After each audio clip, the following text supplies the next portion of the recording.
A série Adolescência é um tapa na cara, é um soco no estômago e fala a mim de múltiplas formas, como educador, ator, diretor, também psicólogo. Fala sobretudo com o adolescente que eu fui, que sofri, que sobrevivi. Se eu tivesse que dizer alguma coisa para os pais e para os adolescentes vai passar. Vai passar. Fala aí, pessoal da Filodoxia. Não tá tudo tranquilo, não tá tudo beleza. Eu sou o Thiago Gribarni, você está no Filodoxia para um bate-papo, uma resenha, com spoiler, obviamente, sobre adolescência. Simbora!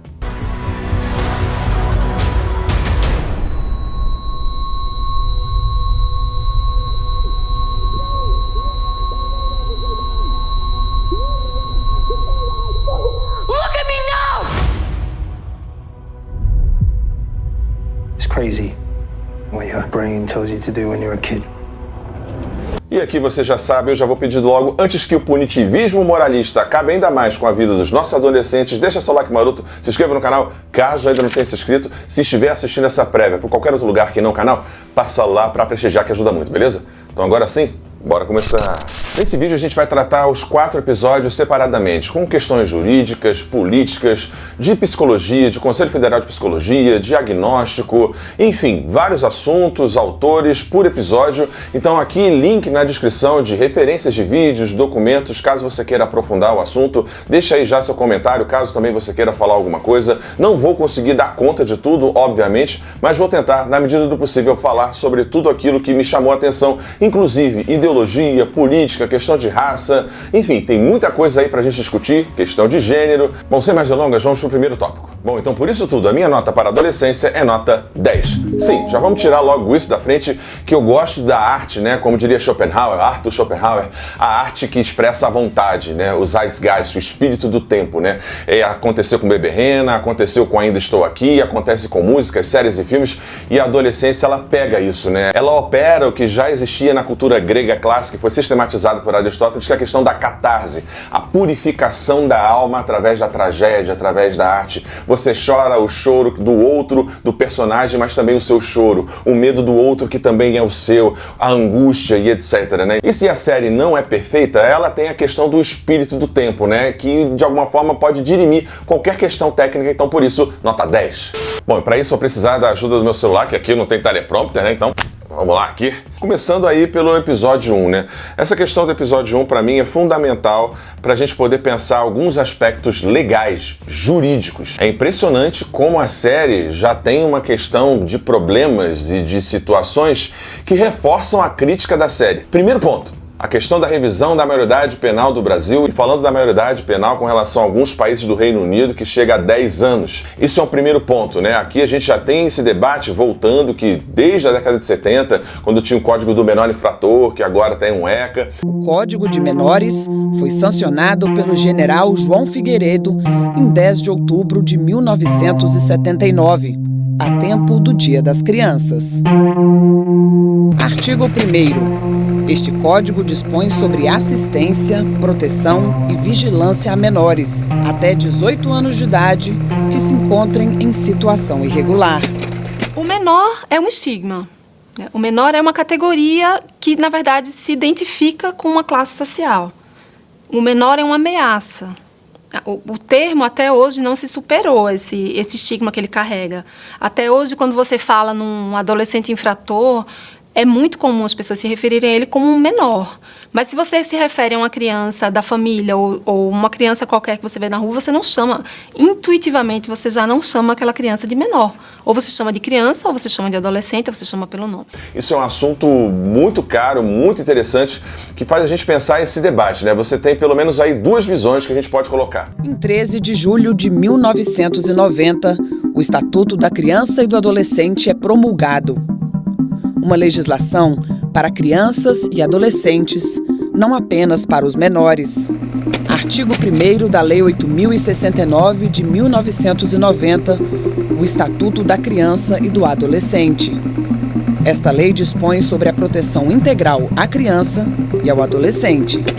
O Estatuto do Menor e do Adolescente tem uma filosofia, ele é norteado por uma filosofia humanista. Houve ali na época um debate interno, uma luta muito grande entre duas correntes. Uma corrente repressora, que defende a ideia da repressão mais forte, mais violenta, e uma outra corrente que acabou sendo a vencedora. A de que, em primeiro lugar, era importante acautelar em profundidade o que é direito do menor, e uma vez acautelado o que é direito do menor, dar-lhe as condições para que, ainda quando ele entre em delinquência, ele gradativamente ser capaz de superar.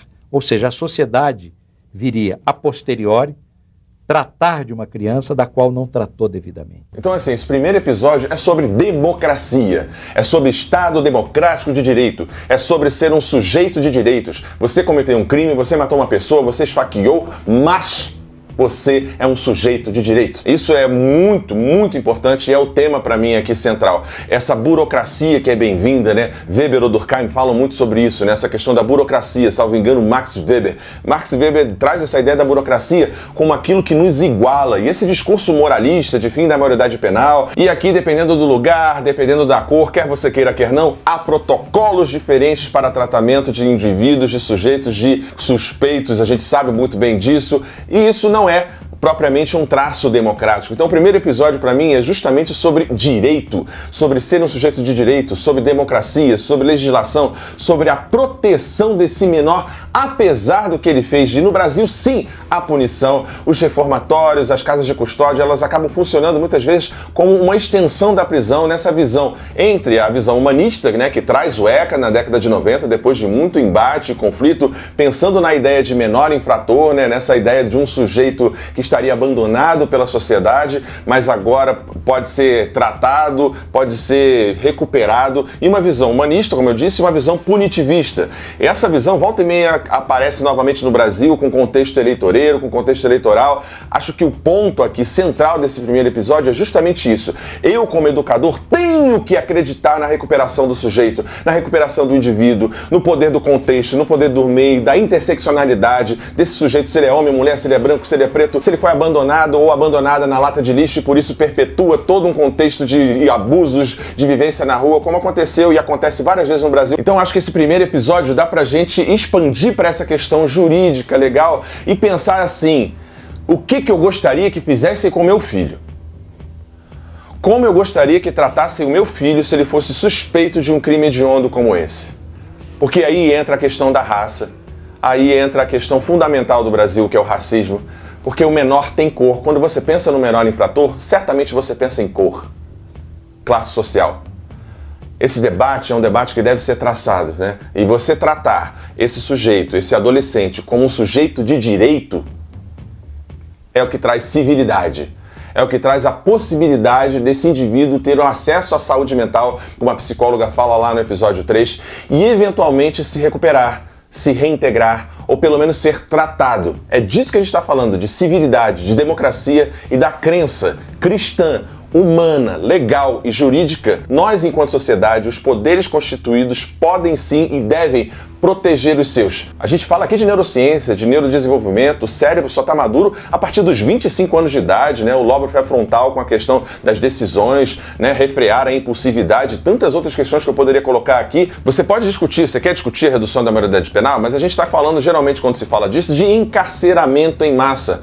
Tem tanta gente presa que ainda não foi julgada, tem tanta gente com recorte étnico, racial, social, que está lá jogada, e você acreditar na recuperação, no tratamento humano, no tratamento íntegro para o seu filho e para o filho do outro, eu acho que é algo que diz muito mais de nós do que propriamente da série.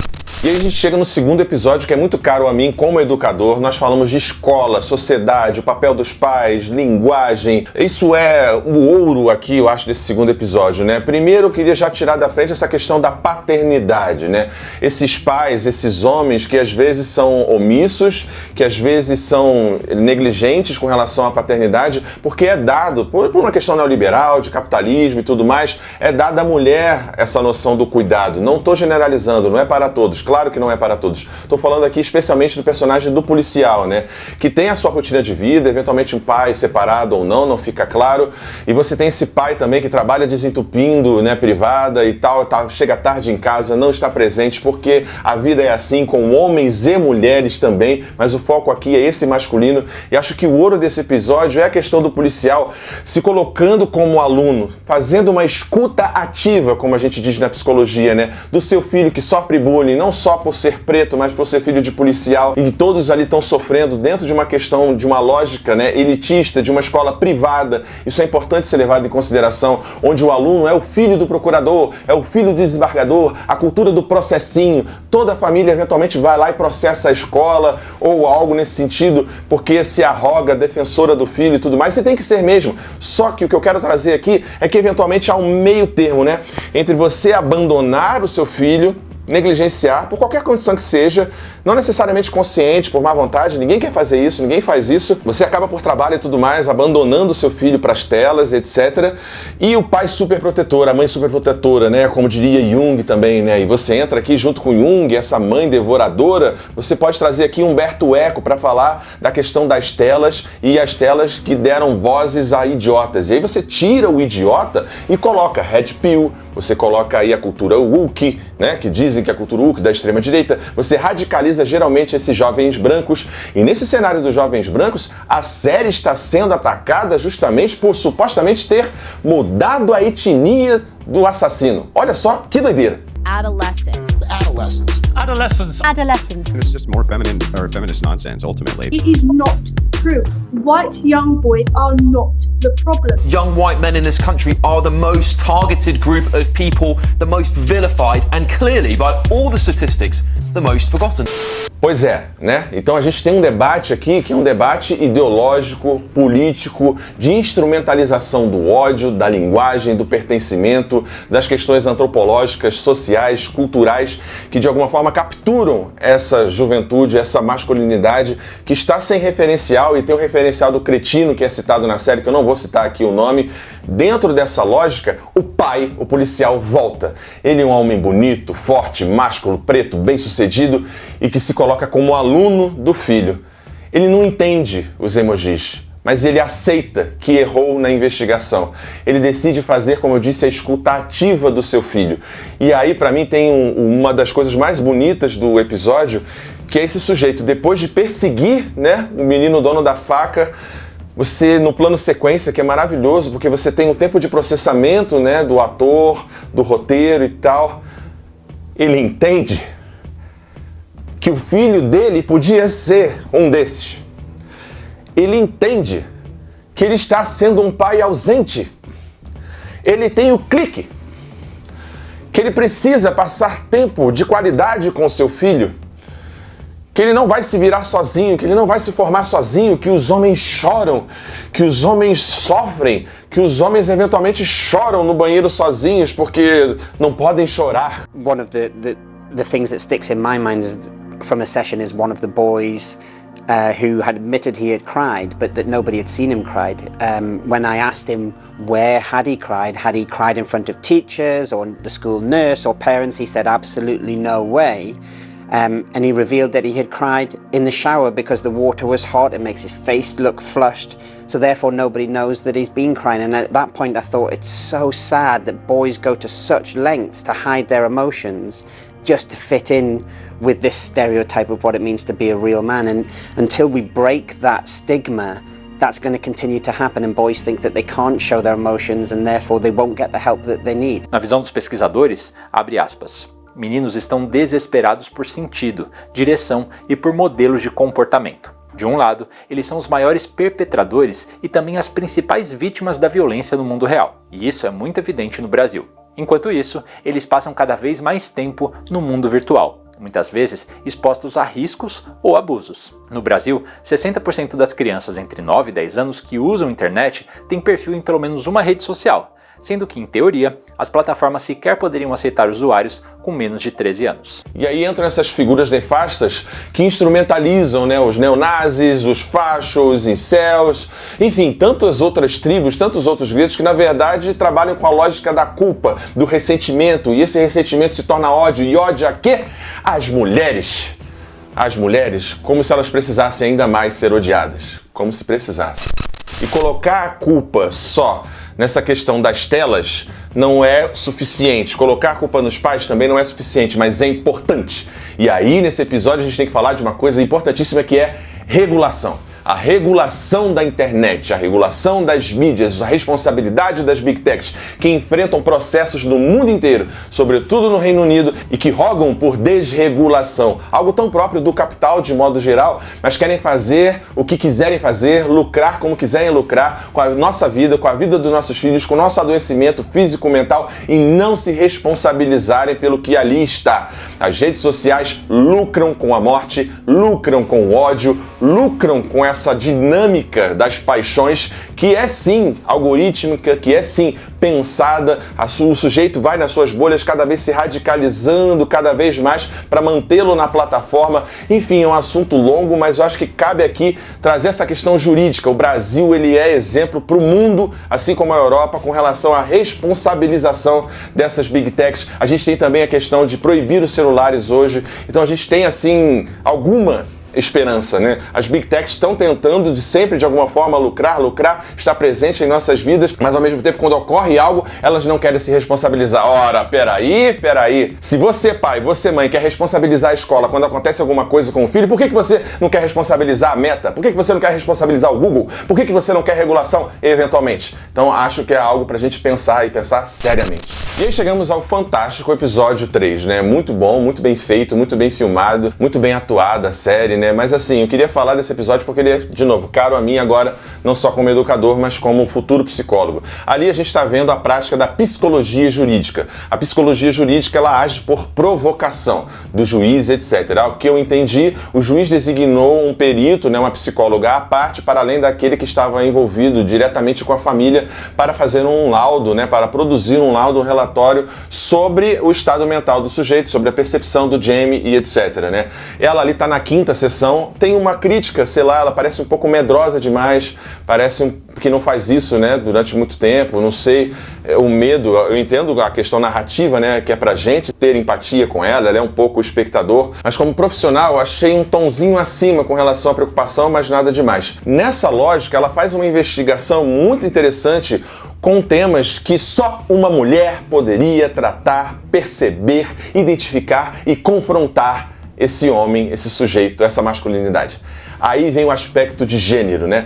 O olhar de gênero, a interseccionalidade, né? A interseccionalidade cotidiana aqui brasileira e tantas outras pesquisadoras. Eu sou homem, branco, cis, hétero, cristão. Nós temos vários atravessamentos, eu, você e etc., que nos constituem. E ele foi, de alguma forma, constituído, o Jamie, constituído em uma certa branquitude, né? Uma certa masculinidade. Os referenciais são importantes. E a condução dela, para mim, parece muito interessante e muito crível. Né?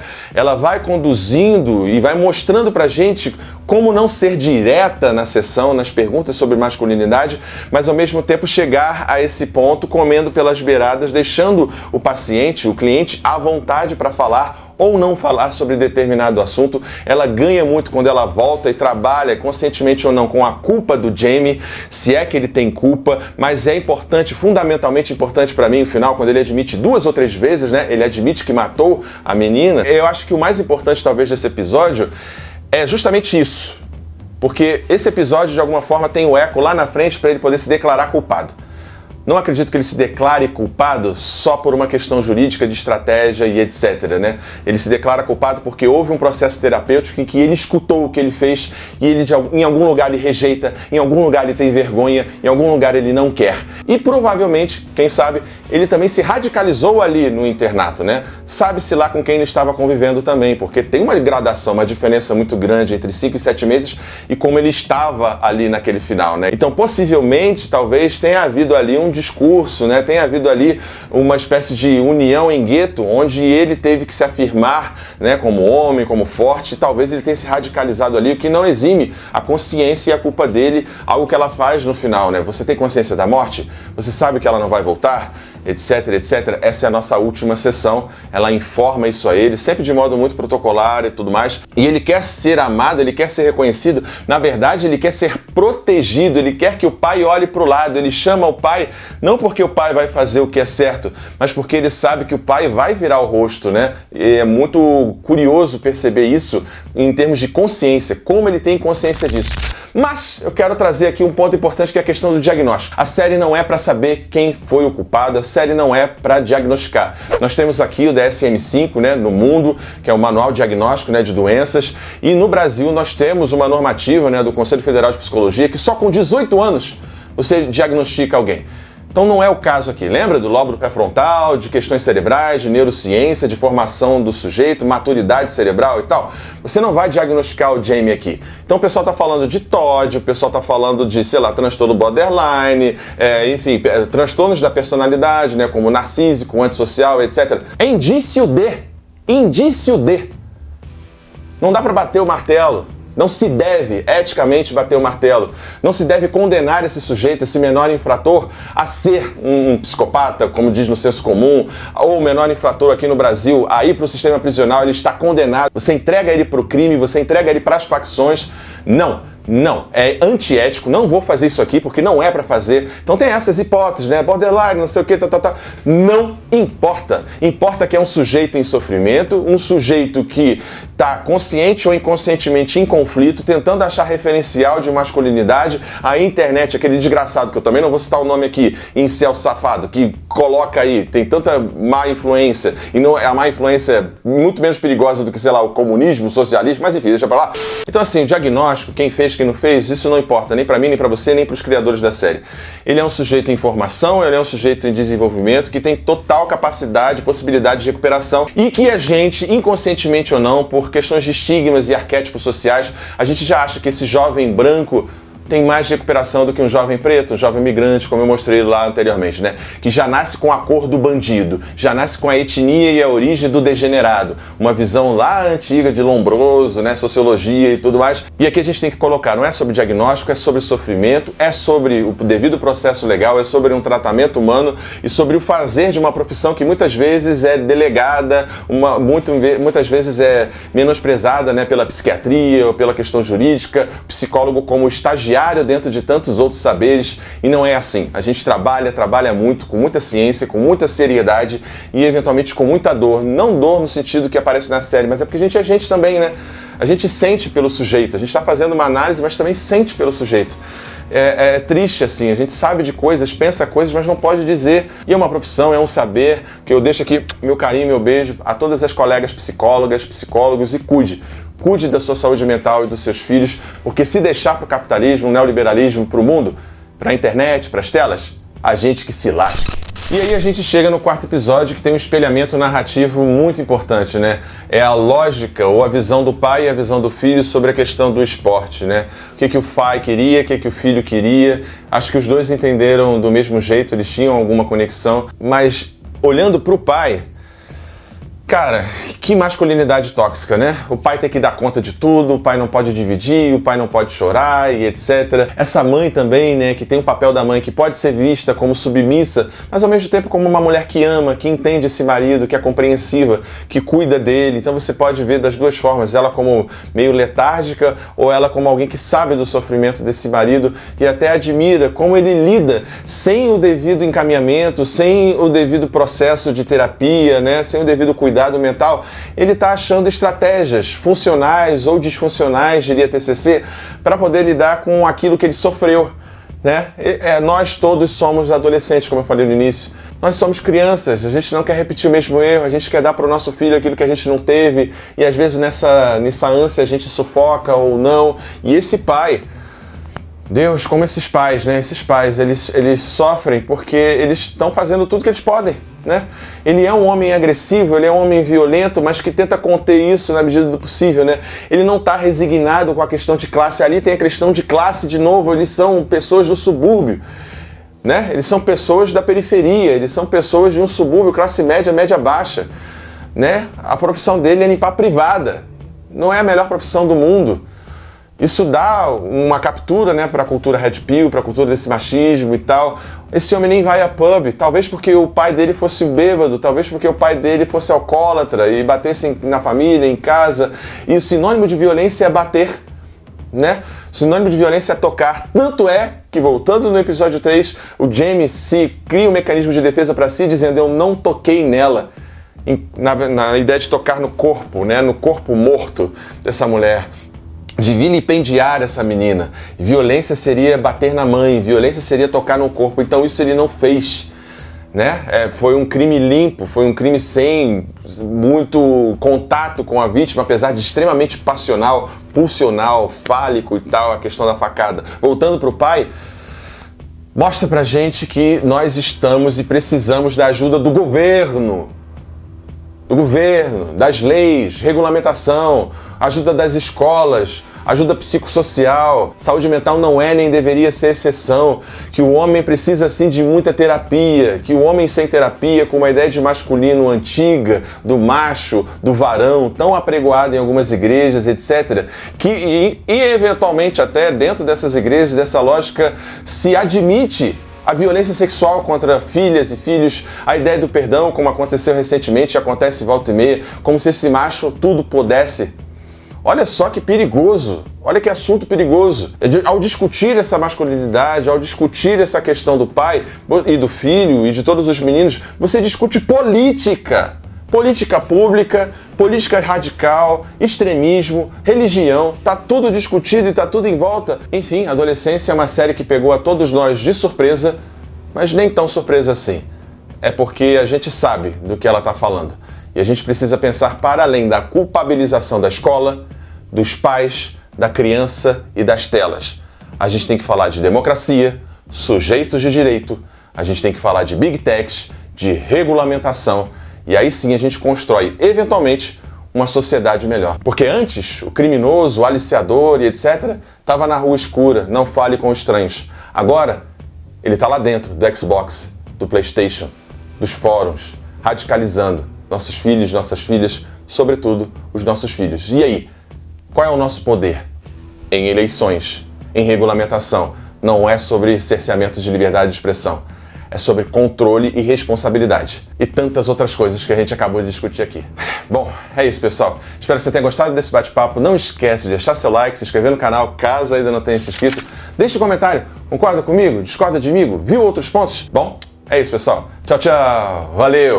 E regulamentação já e sem anistia. Ajude o Filodoxia a continuar crescendo. Essa é a nossa chave Pix. Considere o clube de membros e muito obrigado por apoiar o canal. Sem você, ele não seria possível. Muito obrigado sempre.